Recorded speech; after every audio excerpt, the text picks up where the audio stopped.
Hi மக்களே, இன்றைக்கி நம்ம என்ன பண்ண போகிறோம் பார்த்தீங்கன்னா, ஒரு படத்தோட ரிவ்யூ தாங்க வந்து பண்ண போகிறோம். இந்த வீடியோ வந்து கடைசி வரைக்கும் பாருங்கள். ஏன்னா உங்ககிட்ட ஒரு பெரிய உண்மையை நான் சொல்ல போகிறேன்.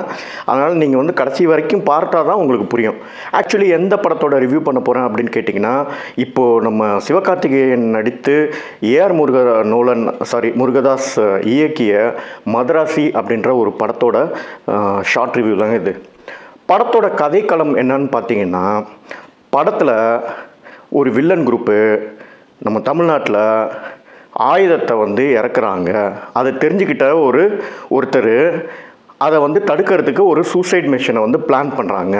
இதே வாக்கில் தன்னோட காதலி வந்து பிரிஞ்சு போயிட்டா அப்படின்னு சொல்லிட்டு நம்ம ஹீரோ ஆகிய நம்ம சிவகார்த்திகேயன் அவர்கள் சூசைடல் தாட்ஸோடு இருக்கும்போது அவரை இந்த மிஷனில் இன்க்ளூட் பண்ணி விட்றாங்க. அதுக்கப்புறம் அந்த மிஷன் வந்து அக்கம்ப்ளிஷ் ஆச்சா இல்லையா அப்படின்னு சொல்கிற ஒரு சூப்பரான ஒரு பயங்கரமான ஒரு பிளாக்பஸ்டர் லெவலான அப்படின்லாம் நான் சொல்ல மாட்டேன், ஒரு கதையை தான் வந்து கொடுத்துருக்காரு நம்ம முருகனோலன் அவர்கள். முருகனோலன்னாலே என்ன உங்களுக்கு தெரியுமா? அவர் வந்து லோகேஷ்க்கெலாம் முன்னாடி, அட்லிக்கெலாம் முன்னாடி சில பல படத்தெல்லாம் வந்து அப்படியே பார்த்து அதில் இருக்கிற 2-3 சீனை எடுத்துகிட்டு வந்துட்டு தன்னோட படம்னு சொல்லி எடுத்தது தான் அவரோட எல்லா படமுமே. ஸோ அந்த வகையில் இந்த படத்தோட மையக்கரு எந்த படத்துலேருந்து சுட்டுருக்காங்கன்னு அப்படின்னு கேட்டிங்கன்னா, இது வந்து படம் இல்லைங்க, வெப்சீரிஸு. கொரியன் வெப்சீரிஸான ட்ரிகர் அப்படின்ற ஒரு வெப்சீரிஸில் வர அதே கதைக்களம் தான் இந்த படத்தில் வருது. ஸோ நம்ம நோலன் அவர்கள் எப்போதும் செய்ய வேண்டியதை கரெக்டாக இந்த வாட்டி செஞ்சிருக்காரு. சரி, சிவகார்த்திகேயன் எப்படி இந்த படத்தில் வந்திருக்காருன்னு நினைக்கிறீங்களா? சிவகார்த்திகேயன் கிட்ட முன்னாடி வந்து கோட்டுன்ற ஒரு படத்தில் வந்து ஒரு சின்ன ரோல் பண்ணியிருப்பாரு. அதில் வந்து விஜய் வந்து இந்தாங்க சிவா துப்பாக்கியை பிடிங்க அப்படின்னு சொல்லி துப்பாக்கியை வந்து ஹேண்ட் ஓவர் பண்ணியிருக்காங்க.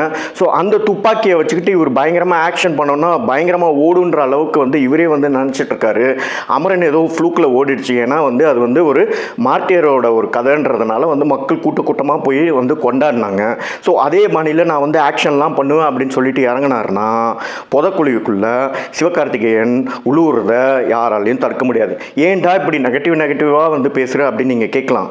ஏன் நான் பேசக்கூடாதுன்னு நான் கேட்குறேன். ஏன்னா இதே படத்துக்கு ரிவ்யூவர்ஸு பாவம் இட்டிஷ் பிரசாந்துக்கெலாம் வந்து தேங்க்யூ சொல்கிறாரு நம்ம முருகனோலன் அவர்கள். அந்த அளவுக்கு வந்துட்டு பேமெண்ட் பயங்கரமாக போயிருக்கு நிறையா ரிவ்யூவர்ஸுக்கு. இந்த ரிவ்யூவர்ஸ்லாம் வந்து மூவி ரிவ்யூன்னு சொல்லிட்டு ஒரு நிமிஷம் ஆட்ஸ் பேசிட்டு அவங்க வந்து மூவி ரிவ்யூ கொடுக்குறாங்க. அது சரின்னா நான் வந்து படத்தையே பார்க்காம விக்கிபீடியாவும் மற்ற ரிவ்யூவர்ஸோட வீடியோஸை பார்த்துட்டு இப்போ வந்து ரிவ்யூ பண்ணுறேன். நான் பண்ணுறது தப்பா?